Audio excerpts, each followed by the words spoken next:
This is Nightline. Tonight, murder on Lover's Lane.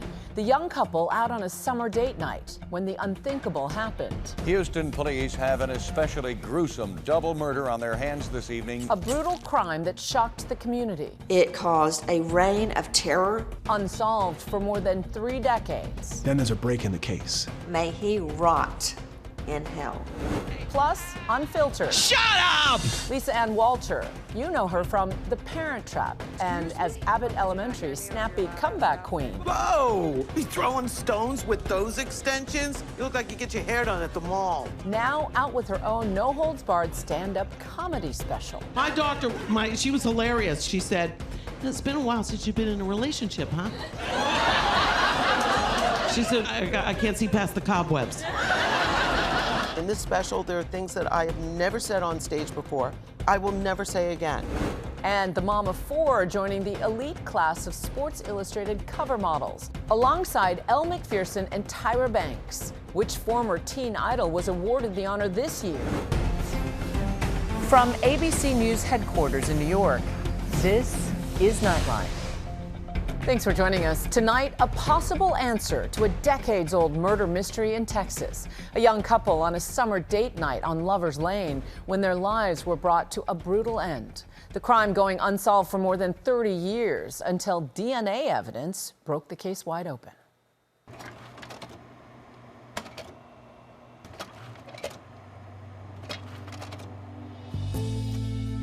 Andy Atkinson grew up in North Carolina. He was a good-looking jock. We just grew up together. He was a brother to me. You know, we were cousins, but we were 5 months apart. I looked up to him and tried to emulate him, but it was difficult to do. I said, here's Andy doing a gainer. Hold on. I already did it. Yeah, I just did it. Live, in person. He had a lot of friends. He just wanted to be a model, was what he wanted to do. Here's Andy doing another gainer.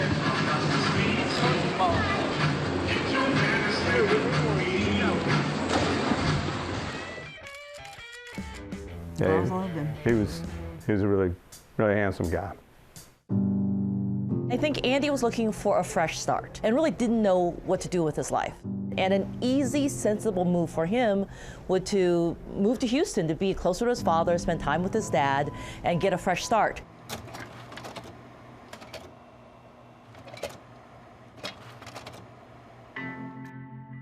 Cheryl Henry was living her best life. It was 1990, and she was just enjoying everything that it meant to be a young woman. She was beautiful.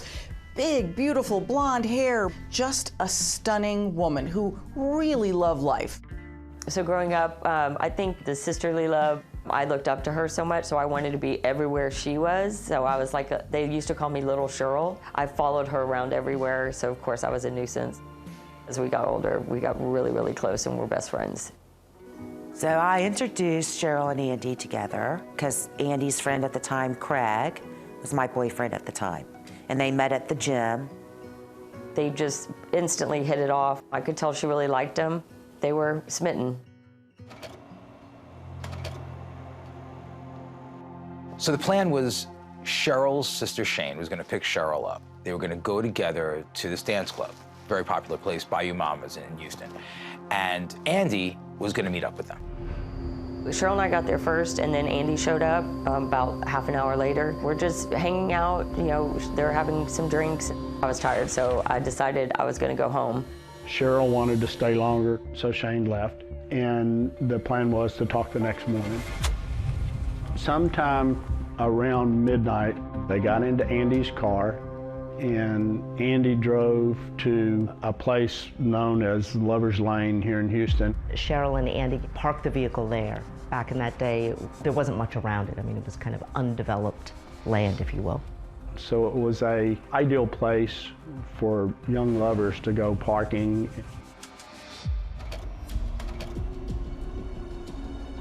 The next morning, I went to go pick her up from work, and she's not there.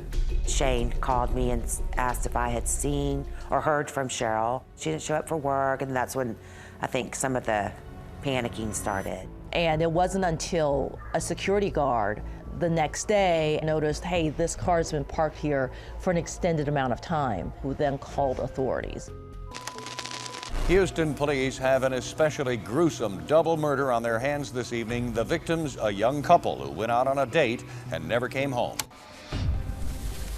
I believe they were probably kissing, not really paying attention to what was going on outside the car. I believe they were approached by the suspect who had a flashlight, pretended to be a police officer. The suspect was not only known to impersonate police officers, but also known to keep a blue steel revolver and handcuffs. About 150 yards from where Andy's white Honda CRX is parked, that's where the couple are taken, behind a barrier of trees. I personally believe that Andy was taken to his location first. That's possible by having control with a pistol. Sat down on the ground, legs spread, his back to a tree, and a rope was tied around his neck and around the tree itself. And Andy's hands were tied behind his back. And then the suspect took Cheryl off to the different location, which was at least 100 yards back to the south. We know that Cheryl's hands were tied behind her back. We know that Cheryl's dress was ripped off. She was sexually assaulted, her throat slashed. So ultimately the suspect left the cul-de-sac, drove away, left the car abandoned, left Cheryl and Andy both dead, tied up and murdered. Friday, August 24th, 1990, I arrived at work to go to view the autopsy of Cheryl Henry. It was obvious that she'd been sexually assaulted. There was substance, looked like it may have been semen. In 1990, there's no national database to see who this DNA belongs to. For years, this is a cold case going nowhere fast. Then there's a break in the case, and law enforcement really starts moving towards finding their guy. In 2007, I get a call from a lieutenant from the homicide division, said, "Billy, we've got a new DNA hit on the Lovers Lane case." Back in 2007, they started testing these old rape kits, and lo and behold, we got a hit between the Lovers Lane case and a sexual assault that had occurred 2 months prior to the Lovers Lane case. A DNA sample from someone who was raped just months prior to Cheryl Henry being raped and killed finds a match. It's the same person. Same person, but police don't know who that person is. I felt like the DNA was the clue that would clear the case. My name is Samantha Connect, and I'm the Division Chief of the Cold Case Unit at the Harris County District Attorney's Office. My current assignment is to oversee our old cold cases and hopefully file them and bring them to court. One of the cases that a homicide detective dropped off to me was the Lovers Lane case. Houston Police Department received a tip back in 2020, and they looked at it. The tip was very precise about the identity of the person. And when I ran his criminal history, I remembered he checks a lot of boxes for me. Someone did call in a tip. It was not specific to the crime. It was more the nature of, I knew this person during that era. The guy creeped me out. He has a very interesting criminal history, and I think you guys should take a look at him. Fast forward now to late 2025, and we start looking at the case with a fresh set of eyes. I realized that even though he had been to prison, his DNA was not entered into the database. I wanted to definitely get a DNA sample from him, but in my research I found that we already had one, which was from a 1996 sexual assault case where he had actually been arrested and charged, but the kit from that case had never been fully processed. In 1996, an exotic dancer is sexually assaulted, and the police do a forensic examination gathering DNA of the assailant. The case is given to the grand jury, and the grand jury does not file charges. And the thing was, back then, the way he got away with it is he claimed that it was consensual. And so that's one of the reasons why we knew it was his DNA, because he admitted that it was his DNA. So think about it. For all these years, decades in fact, 1996 to 2025, you have this untested DNA sample that prosecutors and police know is a spot-on match for the defendant, sitting there untested in the evidence room at the Houston Police Department, just waiting for somebody to go in and process the rape kit. And Sergeant Burrows said, you know, I think there's a chance that that old rape kit might still be in our property room. What do you think? And I said, you should absolutely submit that to be tested. And so that's what he did. So we went and submitted the kit to have it processed fully. Houston police have 3 significant cases with a lot of DNA evidence. It's the sexual assault in June of 1990. Just 2 months later, in August of 1990, the sexual assault of Cheryl and the murders of Cheryl and Andy. And then in 1996, there is another sexual assault with DNA evidence that's been preserved. 30 years later, the DNA in those 3 cases are connected and lead back to one man. It's a bombshell development in one of Houston's most notorious cold cases. Police say they have finally solved a brutal double murder after 36 years. For much more on this story and to meet the intrepid woman who made a sketch of the killer's face from underneath a fishnet stocking, watch Evil Found Them, The Lover's Lane Murders, now streaming on Disney Plus and Hulu. And when we come back, we're one-on-one with Abbott Elementary's Lisa Ann Walter. You show your hairdresser a picture of Beetlejuice and go, do that! Now out with her first ever stand-up comedy special. Shut up! In this special, there are things that I have never said on stage before. I will never say again.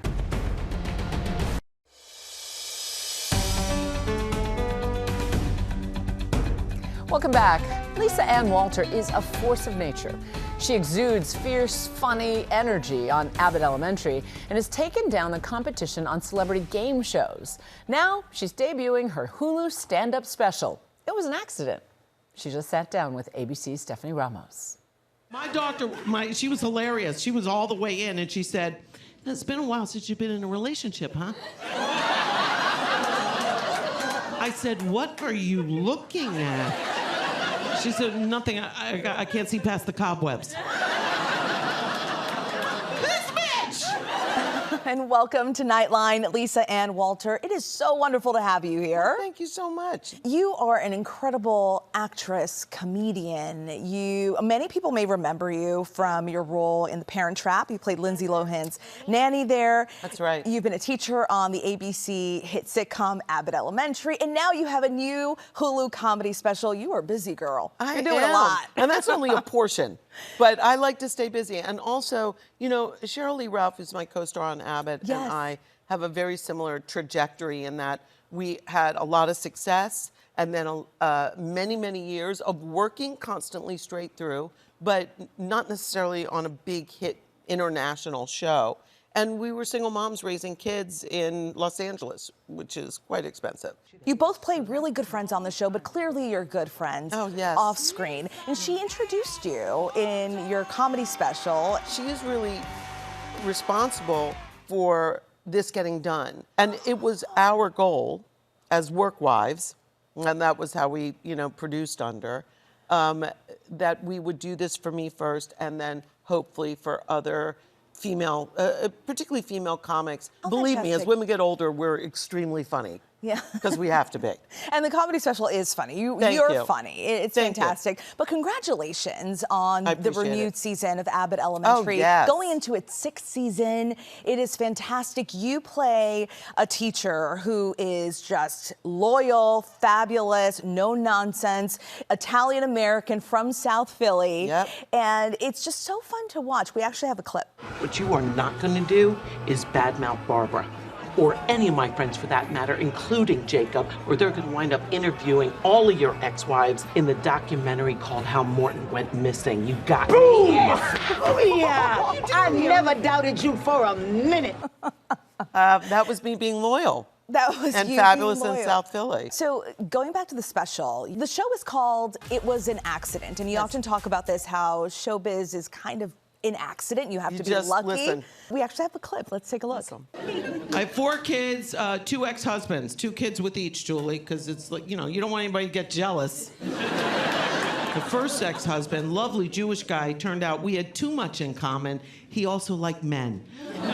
Yeah. So this is it's very raw. You joke about sex, divorce, marriage.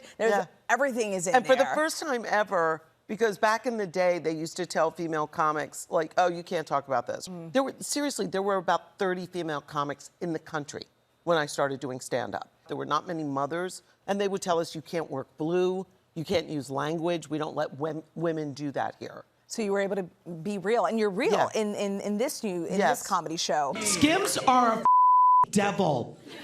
Has anybody tried to get into their shapewear called Skims? That's them hating American women.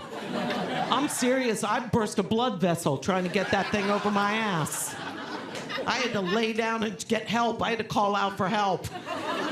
I think the idea of what women can and cannot talk about has changed. And certainly, significantly. Yes, and there's a whole movement, if you look online, of what they call female rage. And I'm like, I was doing that before it was popular. Women have been doing it, but they just used to burn us as witches.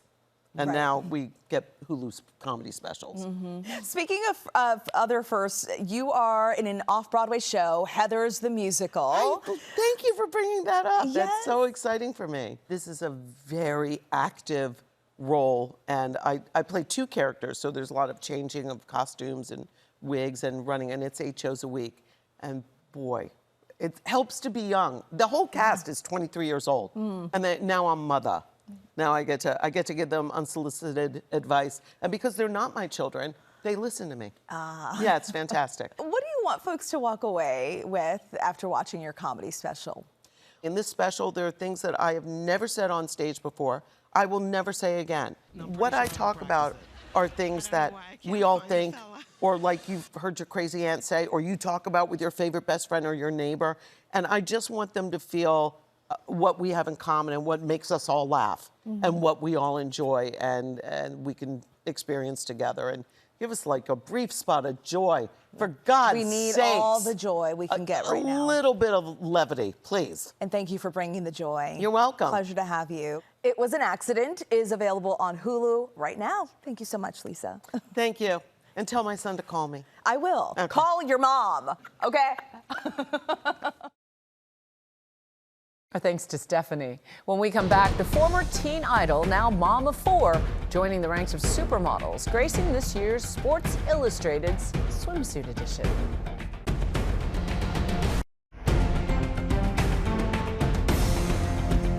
And finally, the year's Sports Illustrated Swimsuit cover model is none other than Hilary Duff. It's tonight's Nightlight. Duff among the 4 cover models named this year: Alex Earle, Nicole Williams English, and Tiffany Haddish. Hilary Duff, known for her stronger, not smaller mantra, the former teen idol and star of Lizzie McGuire. Are you guys ready for this day?